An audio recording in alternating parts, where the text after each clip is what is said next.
Hello everybody, welcome back to the channel. So this is going to be my second location for remote bees. Like I've said before, my brother-in-law have started a little bee business, and I'm obviously new, but my brother-in-law's not. So we've got my hive, and then I've split off a second hive over the weekend to my friend Rob's. And Rob works for Masaryk Winery here in Florida. If you guys get a chance to check it out, it's awesome. U-pick vegetables and blueberries. They have a great winery. They've got just a phenomenal reputation for their quality of wine. I'm not a wine drinker, so I wouldn't know if it was good or bad, but they sell a lot of it and people rave about it. Owner is Farmer Dan, and Rob's worked for him for years. Rob's a really good friend of mine. We do a lot of things together. Anyway, here at the farm, they do U-pick vegetables, have citrus, strawberry, gosh, I can't remember, blackberry. And anyway, so I'll show you around just a hair.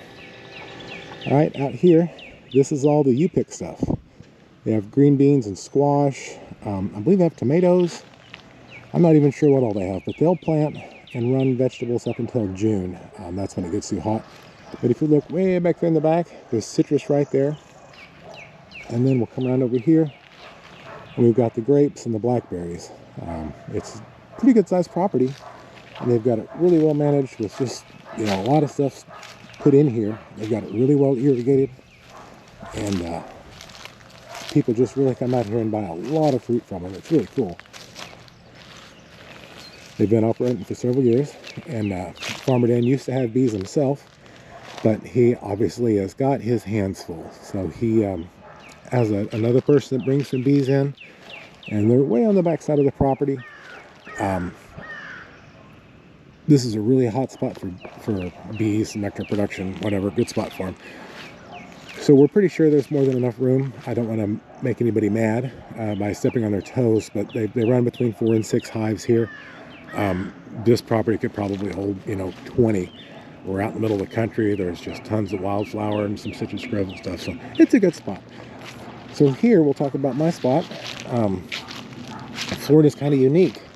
Some other states. This is a gopher tortoise hole. You can't mess with them, you can't block them, and you don't want to. Gopher tortoises are pretty cool. 75 species of animals make use of the gopher tortoise tunnel. They can be many feet back. Diamondback rattlesnakes, coral snakes, protected mice, you name it. They all make homes in there. Quite an interesting deal. Most likely that guy's in there. I see a little bit of sign here. There's some stuff that's been around, but most likely that turtle will come out pretty soon. They'll use them for years and years and years. Dan used to have bees here. There's some old foundation, remnants of his old place over here. So we're going to set up a spot here. I've got to run to the store and get some materials. Figure out this exactly how we're going to set this up. This is the parking lot here.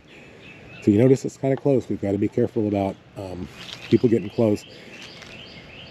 But most people know when they see a beehive to keep their distance. One of the ways we make it safer for people is aim the door towards the food source, or not necessarily towards the food source. We aim the door away from the source of people. How's that? The source of people. And this is the source of people, so we're going to aim the door this way. Bees are pretty cool. They go to their feed source like a bullet. They'll come out of the hive and kind of make a little, I don't know, like a little loopy in their head, and then they'll just take off like a bullet. My hive at the house, we've got a fence around it, and so they do this little corkscrew thing, and they'll shoot up at about a 30-degree angle over the top of the fence, which is great because you can walk under their flight path and they won't mess with you. Anyhow, I'm going to run to the Lowe's and get a few things, and I'll be back and show you guys how we're setting this up. We hope to be running 6 to 8 hives here by the end of the year. And then next spring, we should be able to make just a ton of honey. Unfortunately, we're not an inspected facility, so we can't use our wine to allow them to make mead out of it. But that's something in the future we could look at. If we get to selling a lot of honey and it's worth it, we'll see about getting a USDA inspected facility going. But for now, we're just going to make honey, and he hosts kind of a farmer's market kind of deal here, I guess you'd call it. Vendors come in, and the U-pick thing on the weekends, and I mean, I think one weekend we were here, they had a total of pretty sure it was over 3,000 people came. It's a pretty hopping place. Good place to sell honey. Obviously, it's a good place for pollinators. And of course, Farmer Dan is just really a great guy you'd really want to support. They have a little restaurant, wine tasting. So if you guys get a chance to check it out, it's Masaryk Winery in Masaryk, Florida. We're just about 5 or 10 miles south of Brooksville. Pretty easy to get to and well worth a day's trip out. So thanks, Farmer Dan, and I'll be back with you guys in a minute and getting these hives set up.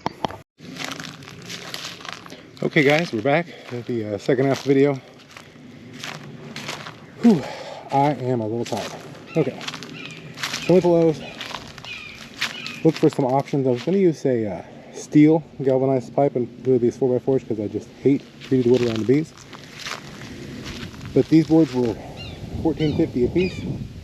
The steel pipe that was 4 foot shorter was $40 a piece. So I've got like under $100 in this, and the pipes alone would have been $80. So obviously we chose the 4x4s. I'm no expert with bees. If you guys watch the channel, you know I'm pretty new. But what I do know is you can't have water in the hive.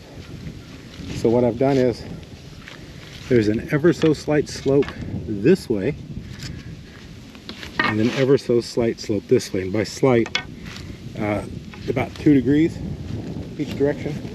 I used an inclinometer and just set them. I've got flat cap blocks here on the bottom.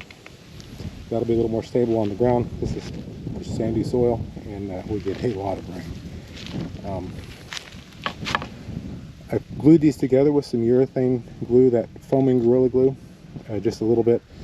If this were my home plot, I probably wouldn't have done that because it's a lot easier to just take the box apart. But before I set the bees here, I will actually put a couple of cross members, one on each side probably, and screw them up from the bottom, like so. And the reason for that will be to keep them more stable. This is a commercial environment. This isn't my backyard or my front yard, as the case actually is. So we want to be careful to make sure nothing silly happens. Let's say, you know, some people come here to visit. They have a Great Dane dog they're bringing. He's on a long leash. He gets loose. He runs back here to smell the cat poop. And, you know, if I've got 5 hives, we could be looking at 100,000 plus bees really pissed off and kick loose all at once if this was to fall over. And not to mention, it'd be a lot of money and effort lost if the hives fell. So you use common sense when you're setting up your area. Mine at home will be completely redesigned soon. At the time I got them in, I really hadn't decided how I was going to support them. Got a better idea now that I've had some time to study them and be around them and whatnot. So anyway, this will be for now. Probably next spring I might pull the bees out, paint this stuff, or maybe replace it with something a little better looking. I will put up a little decorative fence across this area with a sign, you know, caution bees, and I'll put my name and number on there so people can contact me to buy honey or to tell me that my hives have been knocked over by a crazy dog. Another consideration is we have a lot of storms in Florida, hurricanes, tropical storms. We're pretty protected here, but before storm comes, I'll probably come in here and put some anchors on the ground, and then we can run a strap, one around the hive to keep it together, and then one to keep it on the ground. It doesn't need a whole lot, but you certainly want to do a little bit. If you get a 60, 80, or 120 mile an hour wind, you never know what's going to happen. But anyhow, again, we're here at Masaryk Winery here in Brooksville. Just an awesome place. I love being here. They were telling me their pond sprung a little leak over the winter, and they're going to have to try to get it cleaned out and fixed back up. Last year it was full of water. It's gorgeous. Again, they've got blackberries and blueberries and citrus, all kinds of vegetables. The green beans are amazing. They've got like 3 or 4 kinds of green beans. It's just a lot of fun to go through and pick them. Squash, you know, people get excited. The kids get really, really excited. It's a lot of fun. And they have a crap load of blackberries. I mean, a bunch of blackberries. I'm going to get out here this year and pick myself a bunch and make me some blackberry jam. One of my favorite things on the planet to eat. So anyhow, I'm kind of done rambling. I'm just in probably a pretty good mood today. The weather's just gorgeous. I'm setting up my second remote bee spot, so we'll have I'll have 3 spots. My brother-in-law's going to have 2 so far. His focus isn't so much looking at new spots right now. He's really stressing out making us as many bees as we can.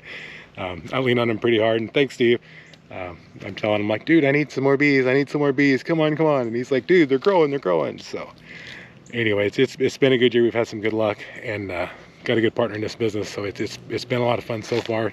Encourage anybody to check out bees if you have any interest. It's a lot more interesting than it seems. You know, they're bugs, but they kind of got personalities too. So it's pretty neat. Anyhow, from the Masaryk Winery, remote location number 2. Come check them out, guys. They're open on weekends with the U-pick and wine and whatnot.